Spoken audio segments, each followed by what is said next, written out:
नमस्कार दोस्तों, कैसे आप सभी का बहुत बहुत स्वागत है हमारे YouTube channel Himanshu Shrotriya the reasoning guru में। कल संडे था लेकिन आपके लिए एक मोटिवेशन स्पीच देनी थी, लेकिन किसी कारणवश मैं बाहर था और आपके लिए नहीं दे पाया था। तो मैंने सोचा क्यों ना आज आपको एक मोटिवेशन स्टोरी सुनाई जाए। और कल से क्योंकि कोचिंग है, आज छुट्टी थी तो मैंने नहीं बनाया था, तो कल से मैं आपकी डेली क्लासेस बनाऊँगा जैसे चलती थी रात 8 बजे। लेकिन आज एक छोटी सी स्टोरी, कोशिश करूँगा कम समय में ज़्यादा बात सिखा सकूँ। आज ये कोई खास मोटिवेशन नहीं है जो पढ़ाई से रिलेटेड हो, लेकिन हाँ आपकी लाइफ में ज़रूर काम आने वाला है, इसका मैं वादा कर सकता हूँ। तो इस स्टोरी में होता क्या है, एक छोटी सी स्टोरी है, एक चिड़िया की और पेड़ की। तो होता क्या है इस स्टोरी में, होता ये है कि एक चिड़िया एक पेड़ के पास जाती है और उससे कहती है कि प्लीज़ मुझे आसरा दे दो, क्योंकि मेरे बच्चे मतलब मुझे अपने अंडे रखने हैं, घोंसला बनाने के लिए मुझे जगह दे दो। तो पेड़ मना कर देता है कि नहीं, मैं तुम्हें जगह नहीं दूंगा, आगे बढ़ो यहाँ से, और वो उसे वहाँ से भेज देता है। अब वो आगे जाती है कि दूसरे पेड़ से कहती है कि प्लीज़ प्लीज़ मुझे ऐसे ऐसे अपने अंडे रखने हैं, अपने बच्चों को पालना है, तो प्लीज़ मुझे थोड़ा सा घोंसला बनाने के लिए जगह दे दीजिए। दूसरा पेड़ हाँ कर देता है और उसे जगह दे देता है। अब कुछ टाइम बाद तूफान आता है, और जब बहुत ज़्यादा तूफान आता है तो सब लोग डरने लगते हैं, सब कुछ उड़ रहा होता है, सब गायब हो रहे होते हैं, पेड़ गिर रहे होते हैं। तो जिस पेड़ ने मना किया था उसे रखने को, वो पेड़ गिर जाता है।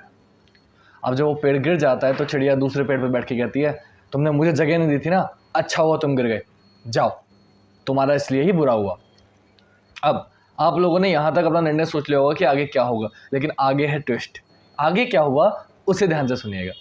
तो आगे होता यह है कि जब पेड़ गिर चुका होता है, नदी में बह रहा होता है, क्योंकि वहाँ पूरा तूफान आता है तो साथ में पानी नदी वगैरह हो रही थी, तो वो पेड़ गिर जाता है और बह रहा होता है। तो जाते जाते जो पेड़ है वो एक बात कहता है कि चिड़िया, तुम मुझे बद्दुआएं दे रही हो, लेकिन मैं एक बात कहना चाहूँगा कि मुझे पता था कि मेरी जड़ें कमज़ोर हैं, और अगर थोड़ी सी भी तूफ़ान आया या हवा तेज़ आई तो मैं गिर जाऊँगा। मैंने इसीलिए तुम्हें जगह देने को मना किया था, क्योंकि अगर मैं तुम्हें आसरा देता और मुझे पता था ज़रा सी भी हवाई में गिर जाऊँगा तो तुम भी नहीं बचती, तुम्हारा घोंसला भी नहीं बचता, तुम्हारे बच्चे भी नहीं बचते। तो मैंने जो मना किया था तुम्हें आसरा देने को, वो तुम्हारे ही भले के लिए किया था। अब ये सुनकर चिड़िया को अफसोस होता है, वो कहती है कि तुम अच्छे थे और जैसा भी था वो बुरा हुआ। तो निष्कर्ष, अब इस कहानी का निष्कर्ष क्या है, ये मैं आपको क्यों सुना रहा हूँ, ये आपके लिए इम्पॉर्टेंट है। तो इस कहानी का निष्कर्ष ये है, हम काफ़ी बार बिना किसी की भावना को समझे उसको जज कर लेते हैं। काफ़ी बार हम ये बिना सोचे समझे कि कोई क्या सोच के हमें मना कर रहा है। जैसे कि काफ़ी बार होता है, मैं सुना होगा कि किसी से आपने बात करने को बोला, उसने आपसे मना कर दिया कि मैं तुमसे बात करना नहीं चाहता। अब होता है बहुत एटीट्यूड है, बहुत ही है, अपने आपको पता नहीं क्या समझता है। लेकिन आप समझो कि हो सकता है उसे पता हो कि मेरे साथ रह के इसका बुरा होगा, वो आपका भला चाहता हो, इसलिए आपसे मना कर रहा हो कि मुझसे बात मत करो, मुझसे दूर रहो। तो 10 चीज़ें होते हैं, 10 रीज़न होते हैं। तो आप कभी भी किसी की परिस्थितियों को जाने बिना आप एकदम किसी को जज मत करो। कहते हैं डोंट जज a book by its cover. तो सेम चीज़ है कि आप किसी को भी देख के जज मत करो, तुरंत जज मत करो कि इसने ये कह दिया तो ये बुरा है, इसने ये कर दिया तो ये अच्छा। नहीं, आप समय दो, आप समझो, उसका मौका जानो, उसकी परिस्थितियों को समझो और फिर किसी निष्कर्ष पे पहुँचो। तुरंत एकदम हमें किसी निष्कर्ष पे नहीं पहुँचना चाहिए। तो बस हमें यही सीखना है कि हमें किसी को भी जज नहीं करना, हमें किसी को भी समझना है, उसकी परिस्थिति को समझना है। काफ़ी बार मैं अगर अपनी बात करूँ तो मैं काफ़ी बार काफ़ी लोग ऐसे हैं जिनसे मैं मना कर देता हूँ कि भाई मुझसे बात मत करो। या अब कुछ लोग सोचते हैं कि एटीट्यूड है कि पता नहीं अपना क्या समझता है। कुछ मेरे पुराने दोस्त भी हैं जो जिनसे आजकल इतनी बात नहीं हो पाती है, लेकिन कुछ ना कुछ रीज़न होता है। भाई देखो, सिंपल सी बात है, इंसान की परिस्थितियों को समझना चाहिए, उसके अकॉर्डिंग फैसला लेना चाहिए। तो इस कहानी को मैं बहुत रिलेट कर पाया, क्योंकि काफ़ी बार because I am a teacher मुझे ये करना पड़ता है। मुझे लगता है कि नहीं, ये करना सही नहीं होगा, मुझे बहुत कुछ सोचना पड़ता है कुछ भी करने से पहले, क्योंकि मैंने कोई गलत काम किया और जो मेरे स्टूडेंट पढ़ रहे हैं मैं उनसे कभी नहीं कहता तुम ये क्यों कर रहे हो। बोले सर आप भी तो करते हो। तो मुझे हर काम, कोई भी काम A to Z कोई भी चीज़ करने से पहले बहुत बार सोचना होता है कि यार अगर ये किसी बच्चे को, किसी को पता चलता है तो क्या मेरी इमेज बनेगी, क्योंकि जो टीचर होता है ना वो आदर्श होते हैं बच्चों के। तो मैं आपको बस एंड में ये बताना चाहूँगा कि अगर वो पेड़ उसको पनाह दे देता, उसको अपनी जगह दे देता, तो ना वो चिड़िया बचती, ना उसके बच्चे बचते, ना अंडे बचते, ना कुछ बचता। पेड़ भी जाता, साथ में उन्हें भी लेके जाता। तो अगर कोई आपसे मना कर रहा है कि भाई मुझसे बात मत करो, या कोई कुछ भी आपसे कह रहा है कि ऐसा मत करो, ज़रूरी नहीं है कि वो गलत हो, या ज़रूरी नहीं है कि आपको उसके बारे में बुरा सोच लो कि आपने ये पैसे मांगे उससे मना कर दो देने को। अब उसे पता है कि तू जुए के लिए मांग रहा है, तू नशे के लिए मांग रहा है, भाई वो तुझे नहीं दे रहा, तू बुरा मान रहा है, तो उसमें बुरा मानने वाली क्या बात है। सिंपल सी बात है ना, वो तेरा भला ही कर रहा है ना देखे, क्योंकि तू नशा ही करेगा ना, तो अच्छा है नहीं दे रहा।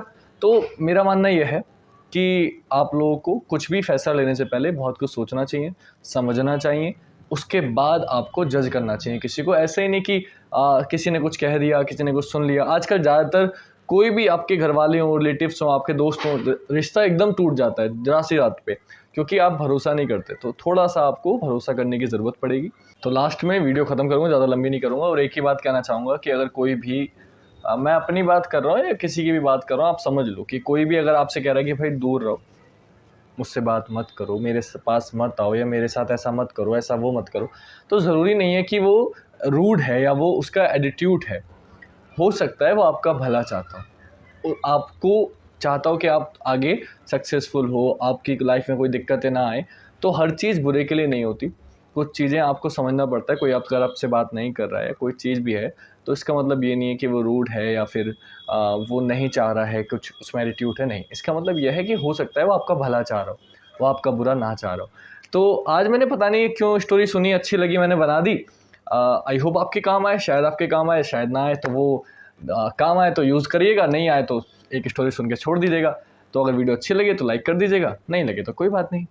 बस आज की वीडियो को मैं यहीं समाप्त करूँगा, और आपके ज़्यादा समय बर्बाद नहीं करूँगा, लेकिन थोड़ा सा जज करने से पहले किसी को सोचिए। ऐसे ही किसी को जज मत करिए, चाहे वो कोई भी हो, A to Z आपकी फैमिली मेम्बर। काफ़ी बार अपनी आपके पापा मम्मी डांटते हैं, चाचा डांटते हैं, दो आपके टीचर आपको डांटते हैं, तो आप सोच लेते हो ये आप ज़्यादा एटीट्यूड दिखा रहा है मुझे। भाई वो तेरे भले के लिए डांट रहे हैं। कोचिंग में अगर मैं किसी बच्चे को डांटता हूँ तो मेरा कौन सा फ़ायदा हो रहा है, उसकी जॉब लगेगी, मुझे कौन सा सैलरी देगा आके। लेकिन डांट रहा हूँ सिर्फ इसलिए ताकि उसका भला, उसकी जॉब लग जाए। फिर भी कोई बुरा माने, सोचे बुरा, तो फिर सोच सकता है, वो उसकी पॉइंट ऑफ व्यू है। लेकिन मेरा मानना है कि जो भी बड़ा आपको समझा रहा है, डांट रहा है या कुछ कह रहा है, तो उसको समझो, वो आपके भले के लिए ही कह रहा है। तो बस आज का मोटिव यही था, और आज की वीडियो को यहीं समाप्त करेंगे। वीडियो अच्छी लगे तो ज़्यादा से ज़्यादा लाइक करिएगा।